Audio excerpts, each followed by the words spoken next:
Well, you got to weigh it out and who they are. There's a couple people. Oh God, I don't even want to talk about these guys, but whatever. So, what it would look like if it was ideal and everybody was on the same page.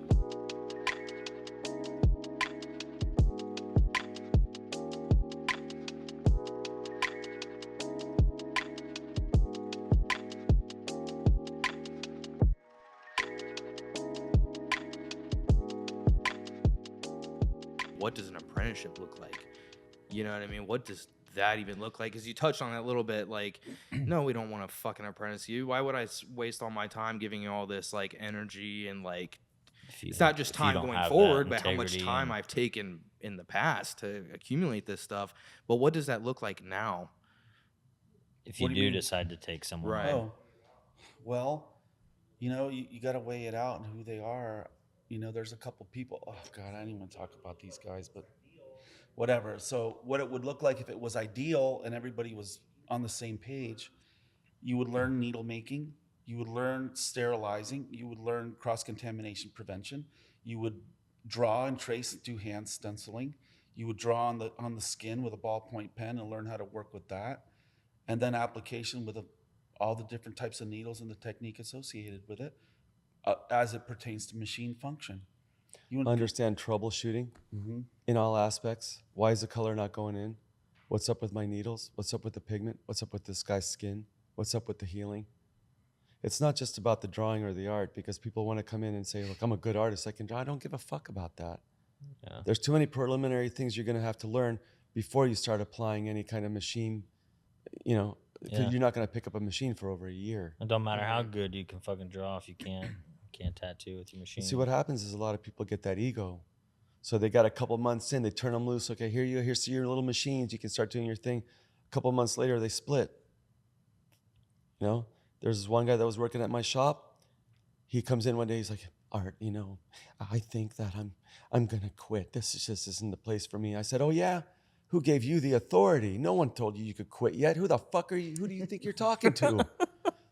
Justin brought you in. You talk to him and you to ask him, what do I need to prove to you before you will allow me to leave with your blessing? Because I'm carrying with me what you're teaching me, and I'm going to be reflecting on, what you taught me. I'll be reflecting on you. He didn't bother. He didn't give a fuck. He left like a coward, packed his shit and split. Another guy that one guy that I had apprenticed, he was good. This guy, Jeremy, he did good shit. He was capable of doing portraits by the end of everything. I go, you've been with me he worked for me for 10 fucking years. But his apprenticeship was done. I told him, when you do this fucking Salvador Dali portrait, and it turned out fucking great. He leaves the shop, worked for me for 10 years.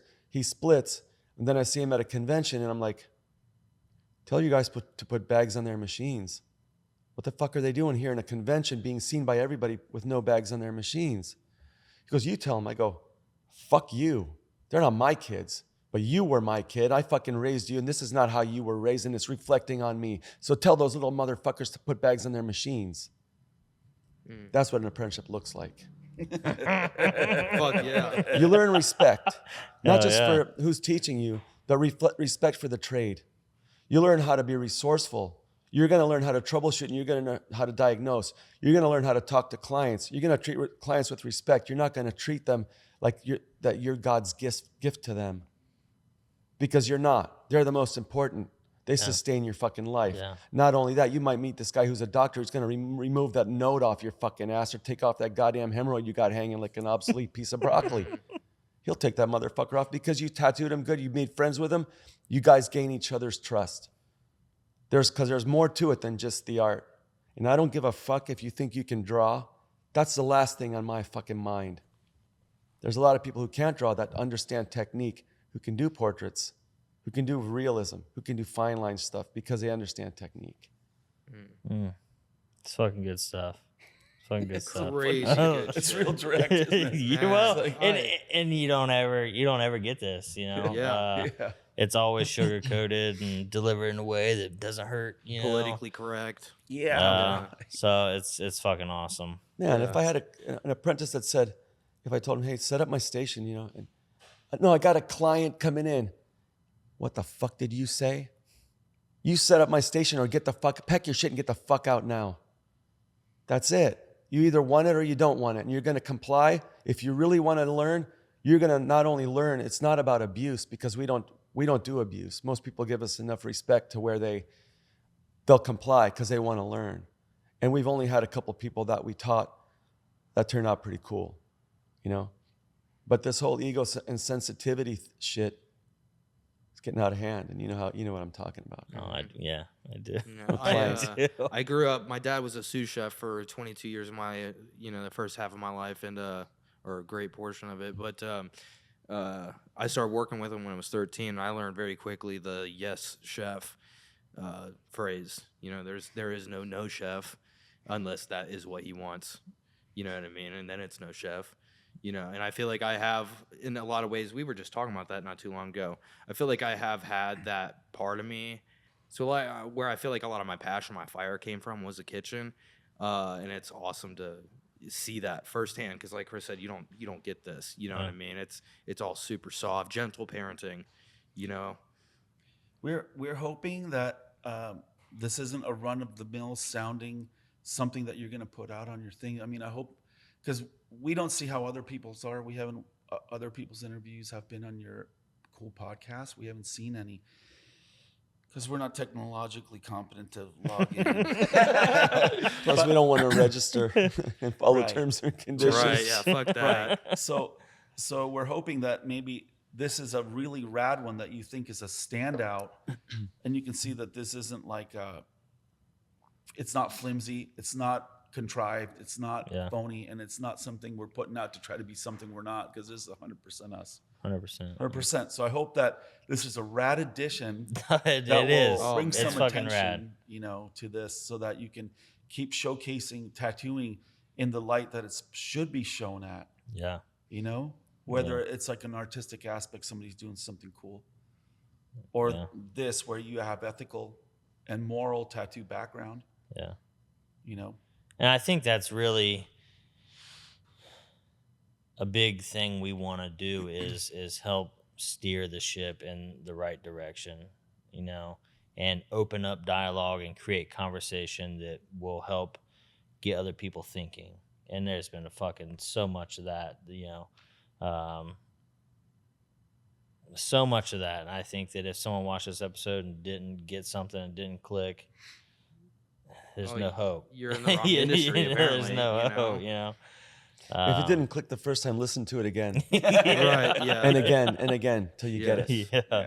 Yeah. It's Because some awesome. of the stuff, the technological shit, talking about machine, that's just only the tip of it. There's way more to describe and talk about.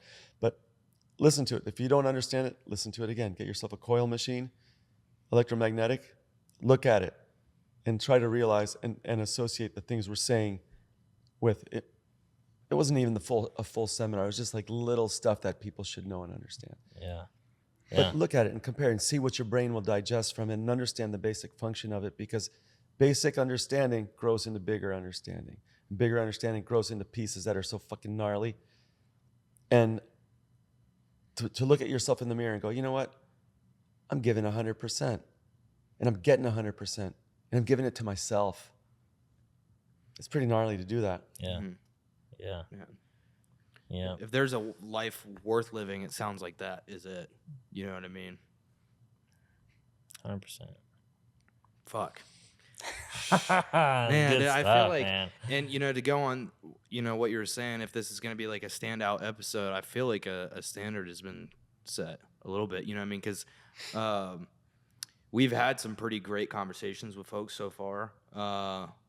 And, each time I feel like I get something from it, I feel like you get that kind of in this industry, with good people anyway. But never so much, I think, a fire for it than what we've seen tonight. You know what I mean? And I feel like I'm going to look at guests a little bit differently, to be honest with you. I feel like I'm going to look at myself differently. I'm going to hold Chris to a different standard. It is a little disheartening that no one else was in the shop to hear this tonight. You know what I mean? Usually it's, the 10 to 5 They shit, make their choices, and we were hoping more people would be here to see. Yeah. Like, I don't know, like we've done seminars in different places, and the organizers who could stand to learn didn't want to take it because they'd look like they were lowly compared to the people that were taking it. But the people that were taking it got more knowledge than the people that were teaching them just from doing it. But they acted like, I already know this, but they didn't know shit. But it was good of them to organize it for the other people. Right. It's And funny. I feel like we say that a lot is I never once in this podcast ever, even if I'm still doing this in 25, 30, 40 years, I never want to be the guy, you know, because you constantly hear this. If you're the smartest guy in the room, you're in the wrong fucking room. You know what I mean? And that's, I feel like that is a terrible, terrible cycle to fall into, is just thinking that you're the top dog, you know, because where do you go from there?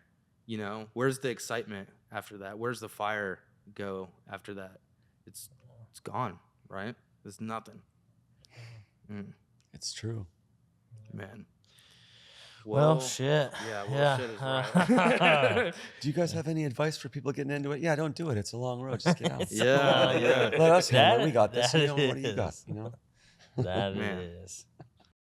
I think, you know, something we were talking about last night and just kind of looking over the timeline of what you guys have been up to, and it looked like over the past 10 years, either you haven't been traveling as much, or you guys have just been kind of doing your own thing, or I mean, what you been up to?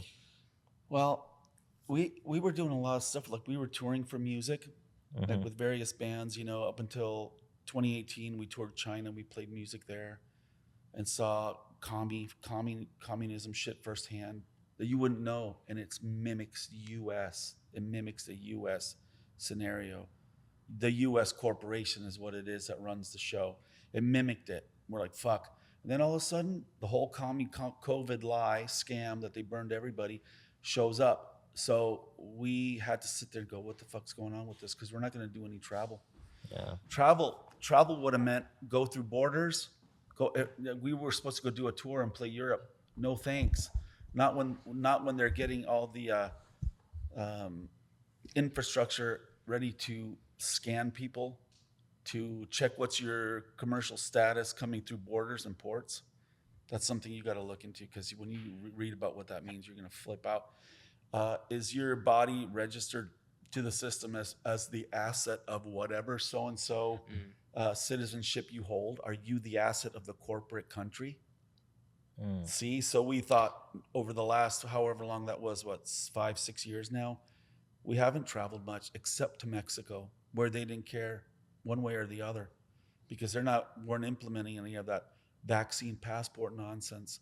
So it's only up till recently now we got correction of, and this is something else to look into. This is just stuff that if you really give a shit about your freedom in everything, is to look into your status, which is, are they foreclosing on my nationality, my right to nationality? Okay? Are they foreclosing on my right to nationality? Am I being ushered in as a debtor slave because of the certificates that I hold? So we're like, we're not going to be traveling through these ports until we correct that status. It's a status where you are an ambassador, basically a diplomat, where you go through and you are untouchable, right?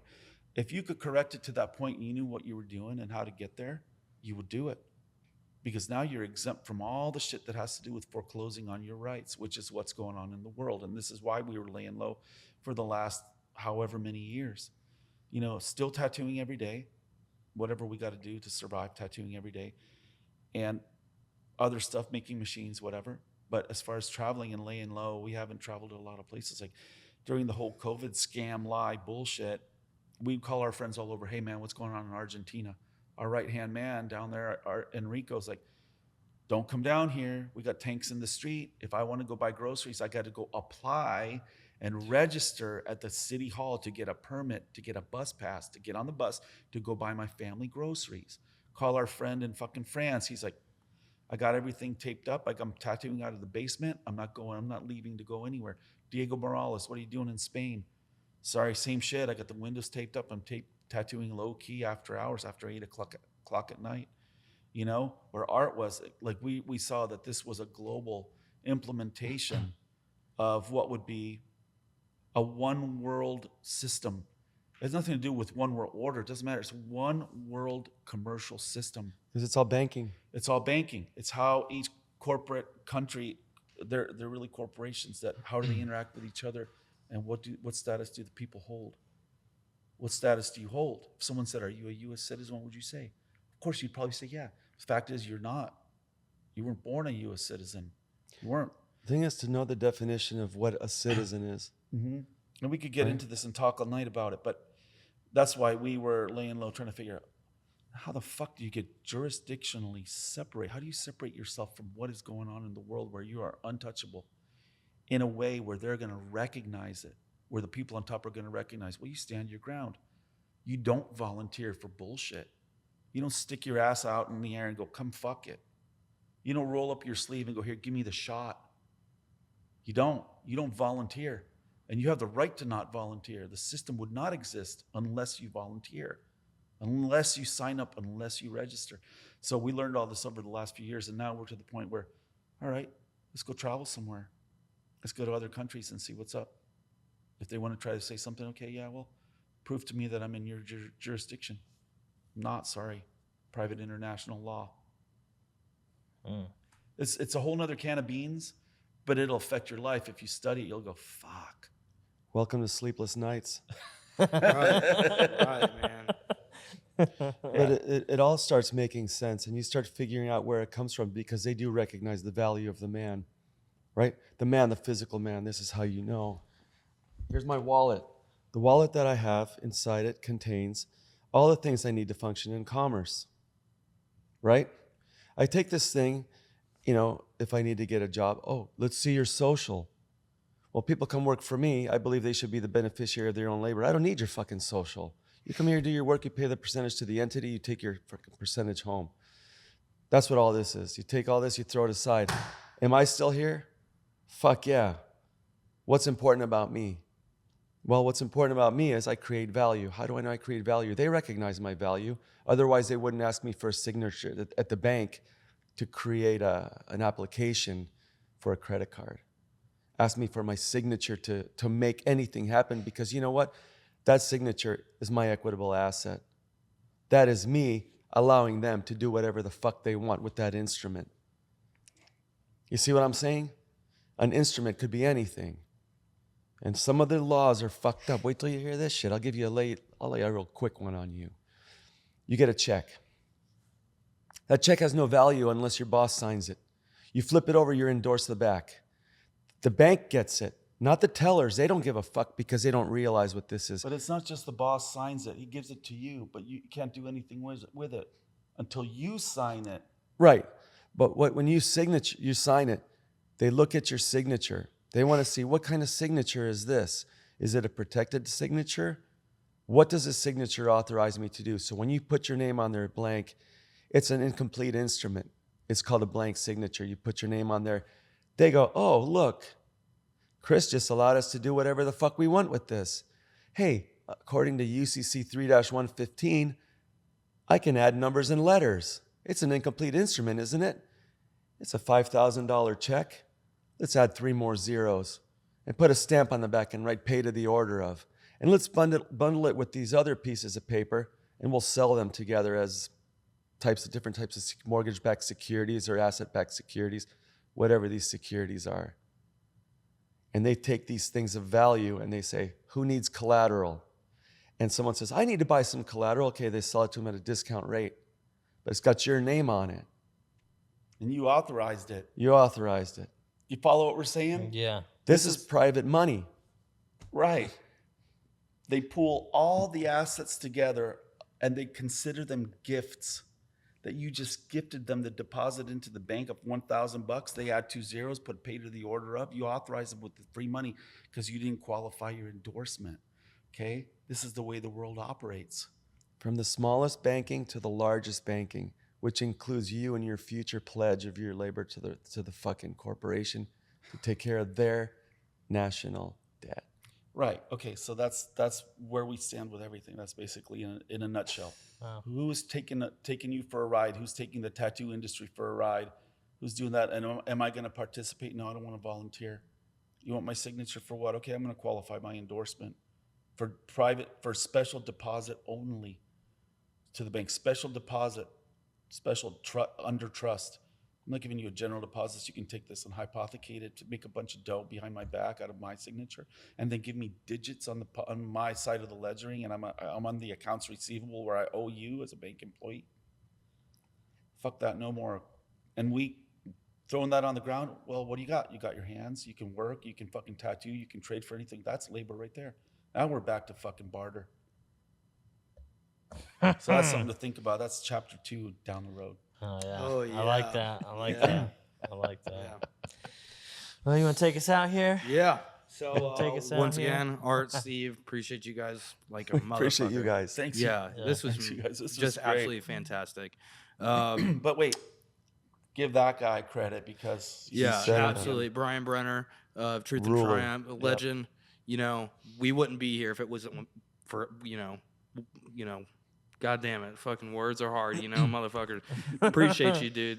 You know, yeah, this is just absolutely amazing and very appreciative for you too. Yeah, 100%. So I mean, no, you guys don't really fuck with socials. You know, if they ever want to experience the fucking Godoys, where do they find you? Somehow in the world. Through you guys. You guys fucking set it up. Hell yeah. Right. Yeah. Say Okay. less. So you heard it firsthand here. You get them through us, right? So, I mean, per usual, you know our socials and all that bullshit down below. If you like this episode, which I goddamn know you did, like and subscribe. Do all that bullshit. It feels bad even saying that in front of you guys now, you know. But without further ado, it's been another episode of More Than Tattoos, and thanks for hanging out. Thanks. Thanks for hanging out. Yeah.